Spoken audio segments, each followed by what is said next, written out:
Bonjour mon frère, bonjour ma sœur, j'espère qu'aujourd'hui, en ce 9 avril, vous allez bien. Nous sommes encore ensemble pour notre café matinal.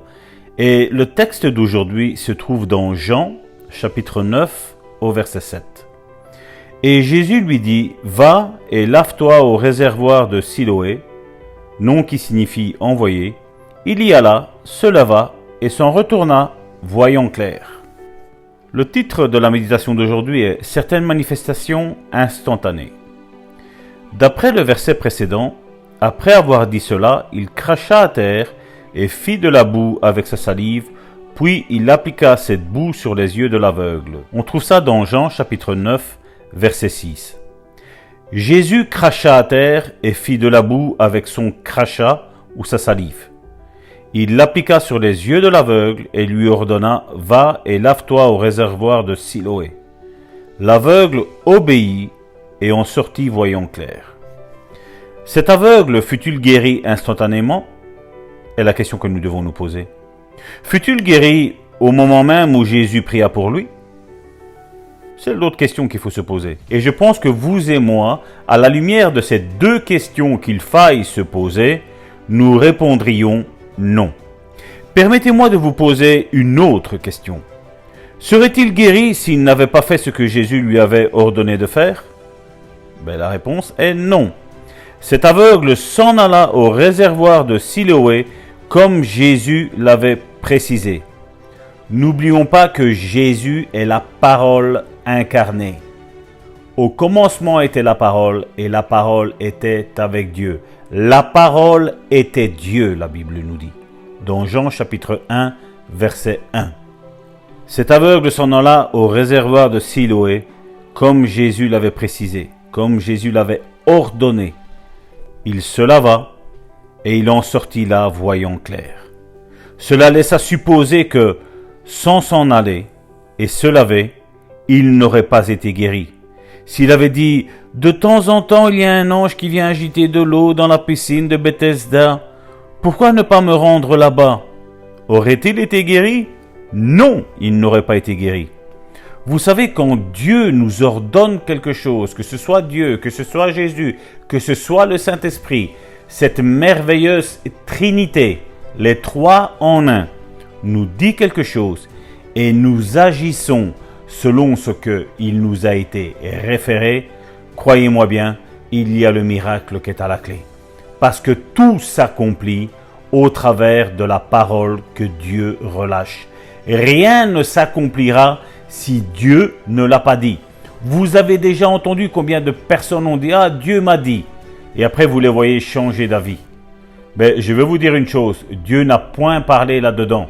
Et il y a un grand danger, nous le répétons assez souvent, mon épouse et moi, le premier commandement que Dieu a donné au peuple d'Israël est « Tu ne prononceras pas le nom de Dieu en vain ». Parce qu'il punit Dieu quand on prononce son nom en vain. Et aujourd'hui, il y a beaucoup d'hommes et de femmes, bien entendu, qui prononcent le nom de Dieu en vain. Et Dieu n'agira jamais, jamais, si Dieu n'a jamais rien dit. Jamais. La Bible, l'Ancien Testament, nous parle d'hommes et de femmes qui ont essayé de prophétiser, entre guillemets. N'oublions pas que le contraire de prophétiser est la divination. Beaucoup aujourd'hui sont même des devins. La Bible nous en parle clairement. Il a dit comment reconnaîtrons un vrai prophète? C'est que quand il prononcera quelque chose, la chose sera existante.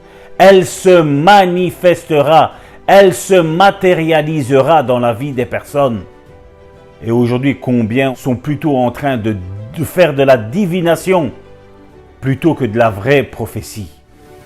Certains prennent leurs émotions, leurs pensées pour parole de Dieu, mais ce n'est pas la parole de Dieu. C'est pour ça qu'avant d'ouvrir notre bouche et de dire que Dieu a dit quelque chose, nous devons y réfléchir. Oui, nous devons y réfléchir. La même chose ici dans la guérison. Dans la guérison, vous pensez que nous avons dit un jour, ah, nous allons faire ça. Non, c'est Dieu qui nous a poussés. Dieu nous a poussés à faire ces émissions pour que son peuple soit libre de l'oppression que le diable est en train de mettre au sein de son peuple. Et aujourd'hui, beaucoup disent, je crois que c'est même la majorité, les 90 voire les 95% de chrétiens qui disent « Non, la maladie c'est normal, c'est Dieu qui a permis ça. » Dieu ne permet aucune maladie, il ne la permet pas. Le problème, ce sont les enseignements erronés d'hommes qui sont vraiment, comme la Bible le dit, il y a la flétrissure du péché dans leur vie. Jésus est venu pour détruire la maladie. Jésus est venu pour détruire la mort. Ça, c'est la réalité. Jésus est venu ôter le pouvoir du péché. Ah, on y croit pour le péché, mais on n'y croit pas pour la maladie. On n'y croit pas pour la mort. Hier, nous avons pris ce passage de Marc chapitre 16, verset 18, qui nous disait « Ils imposeront les mains aux malades et ils seront guéris ». Il est même dit qu'ils ressusciteront des morts. Si la Bible le dit, qui sommes-nous, nous, pour aller contredire ce que la parole de Dieu dit? Qui sommes-nous? Si la Bible le dit, c'est comme ça et c'est pas autrement. Tous ceux qui viennent contredire la parole de Dieu appartiennent à l'ennemi. Ils n'appartiennent pas à moitié à Dieu et à moitié à l'ennemi. Non, ils appartiennent pleinement à l'ennemi. Si Dieu dit, c'est comme ça et c'est pas autrement. Il n'y a pas matière à discuter. Jésus est venu sur cette terre faisant du bien, la Bible nous dit. Il parcourait les rues de Jérusalem faisant du bien. La Bible nous précise que tous les livres de la terre ne suffiraient pas pour raconter combien de guérisons sur son ministère terrestre de 3 ans et demi, Jésus a guéri et ressuscité des personnes. Jésus n'a pas changé. Nous sommes forts à dire, ce n'est plus moi qui vis, c'est Jésus qui vit en moi. Mais si Jésus vit en toi, le Jésus que tu lis dans la Bible veut faire la même chose aujourd'hui au travers de toi.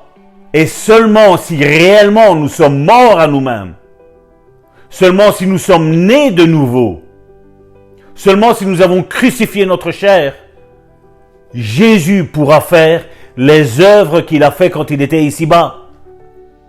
Parce qu'aujourd'hui, Jésus vit au travers de son Saint-Esprit. Et son Saint-Esprit, il l'a déposé en toi, dans ton temple. Ça, c'est la réalité de l'Évangile. Ça, c'est le message de l'Évangile. Regardez ce témoignage. Un jour, j'animais une réunion. Une femme aveugle était assise en face de la chaire. Je lui imposai les mains. La puissance de Dieu tomba sur elle et elle tomba par terre sous la puissance de Dieu. En se levant, son visage resplendissait comme une nouvelle lune, comme une enseigne au néon la nuit. Et elle hurlait « Je vois, je vois !» Elle fut guérie instantanément. Et j'appris plus tard qu'elle était complètement aveugle depuis 3 ou 4 ans. Nous devrions avoir des guérisons instantanées, semblables. Puisque les ont eues l'Église primitive quand on le voit dans le Nouveau Testament, si une personne ne reçoit pas une manifestation instantanée, elle peut croire que Dieu n'était pas avec elle lors de l'imposition des mains. Mais ce n'est pas vrai. Cette personne devrait partir en obéissant au Seigneur sans éteindre sa foi, mon frère, ma sœur. Si Dieu a guéri dans le Nouveau Testament au travers des actes, des épîtres que l'apôtre Paul a écrit, des épîtres que Jean a écrit, des épîtres que Pierre a écrit, si toutes ces guérisons ont été effectuées, et si des hommes de Dieu comme cet homme ici, comme Smith Wigglesworth, qu'on appelle l'apôtre de la foi, où d'innombrables guérisons ont été faites, d'innombrables guérisons ont été faites par Wesley, d'innombrables guérisons ont été faites par Charles Spurgeon. Mais pourquoi Dieu devrait-il changer? Dieu ne change pas.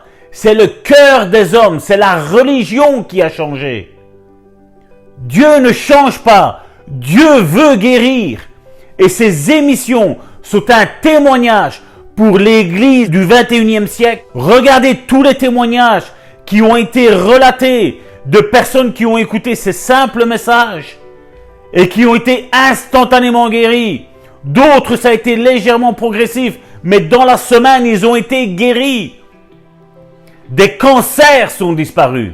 Nous avons un témoignage d'une résurrection d'une personne qui était dans le coma, où les médecins attendaient juste une seule chose, que ce jeune homme souffle son dernier souffle et qu'il décède. Une sœur a été inspirée de lui faire écouter ses émissions Foi et Guérison. Et ce jeune homme est sorti du coma. Les médecins sont restés la bouche ouverte, mon frère, ma sœur. Est-ce Salvatore qui a guéri? Est-ce que c'est avec la profession que Karine a faite qu'elle a été guérie? Non, c'est l'activité du Saint-Esprit qui, au travers de la prédication, au travers de la déclaration prophétique que Karine a relâchée, que cet homme est ressuscité. Certains diront, mais il était dans le coma. Mais ils attendaient la mort. Il était mort. Il n'y avait plus aucun signe. Ils attendaient de débrancher la machine. Au lieu de ça, Dieu en a décidé autrement. Parce que mon épouse et moi, nous avons la certitude que si Jésus a dit que nous avons la capacité d'imposer les mains aux malades et qu'ils soient guéris, si nous avons la capacité de ressusciter des personnes, à cause du Saint-Esprit que Dieu a mis en nous, mon épouse et moi, nous disons Amen. Qu'il en soit comme Dieu l'a dit et non pas comme les religieux le disent, où tout est une fatalité. Tout est quelque chose de normal. Non, ce n'est pas normal. La maladie n'est pas normale. La mort n'est pas normale. Nous refusons à ça. Nous avons cru que le Seigneur vient et guérit et restaure les vies. Rien n'est normal. Derrière toutes ces œuvres destructrices, il n'y a qu'un seul nom. C'est le diable.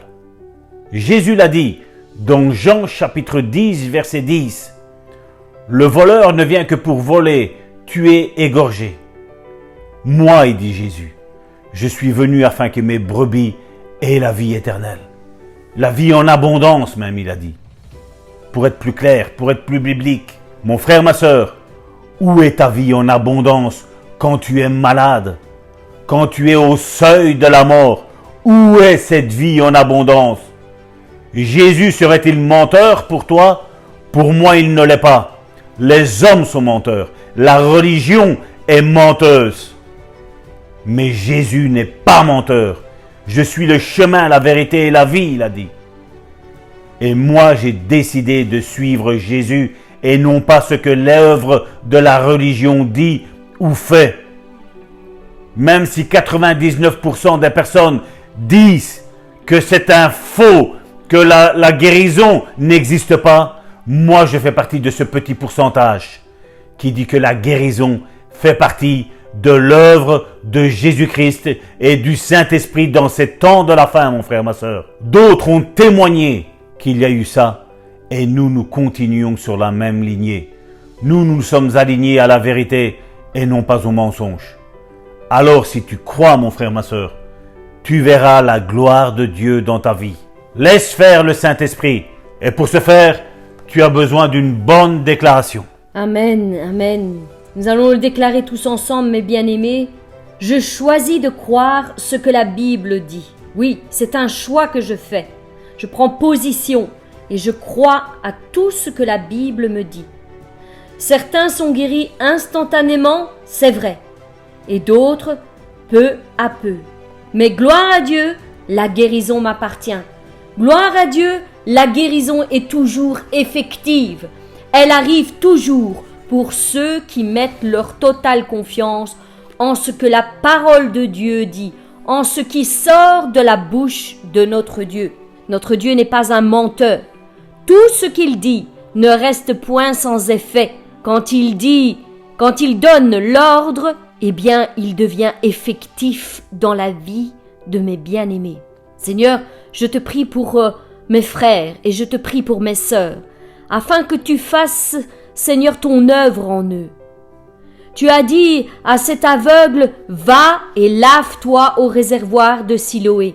Tu l'as envoyé, c'était symbolique, ce réservoir de Siloé. Il alla se laver et s'en retourna voyant clair, parce qu'il avait obéi à la parole que tu lui avais relâchée. Seigneur, nous aussi, nous sommes ici assemblés en ton nom et nous voulons obéir à toute parole que tu relâches sur nos vies. Tu as dit, je suis l'Éternel qui te guérit. Et selon cette parole, nous voulons obéir, Seigneur, et croire que cette guérison est en train de s'opérer dans nos corps, Seigneur, dans le corps de tous mes bien-aimés. Quelle que soit la maladie, quel que soit l'endroit où elle se cache, Seigneur, il n'y a rien qui te soit impossible. Tu envoies ta parole et elle active la guérison, la santé, la vie dans tout leur corps, Seigneur. Seigneur, merci pour ce que tu fais à l'instant même dans la vie de mes frères et dans la vie de mes sœurs. Et si cette guérison ne se produit pas à l'instant même, nous avons confiance en toi et nous allons garder une attitude de foi et de confiance en toi qu'elle arrivera certainement, certainement. Il n'y a aucune parole que tu relâches, Seigneur, qui n'ait point d'effet. Nous voulons l'accueillir, nous voulons l'attraper fermement de nos mains afin qu'elle se matérialise dans nos vies. Oui, Seigneur, agis avec puissance, avec autorité dans la vie de mes frères et dans la vie de mes sœurs. Mon frère, ma sœur, déclare-le avec moi. Je suis guéri au nom de Jésus-Christ. Je suis guéri. Aujourd'hui, c'est mon jour. Je suis guéri. Je reçois ma guérison par cette parole qui a été relâchée sur ma vie. Mon corps manifestera la guérison, la santé. Et tous ceux qui sont autour de moi le constateront. Les médecins le verront et seront ébahis de cette guérison qui est arrivée. Oui, Seigneur, tu agis maintenant avec puissance dans la vie de mes frères. Tout ce qui a été détruit par l'œuvre de l'ennemi dans le corps de mes bien-aimés est restauré maintenant au nom puissant de Jésus-Christ. Seigneur, ton nom est au-dessus de tous les autres noms, Seigneur. Il y a de la puissance dans le nom de Jésus-Christ. Il y a de la puissance dans le sang de Jésus-Christ. Oui, la guérison coule dans le nom de Jésus-Christ. Seigneur, active cette guérison dans le corps de mes bien-aimés. Je t'ai prié au nom puissant de Jésus-Christ. Merci, Père, car je sais que tu le feras. Mes bien-aimés, je vous souhaite une excellente journée et je vous donne rendez-vous à demain.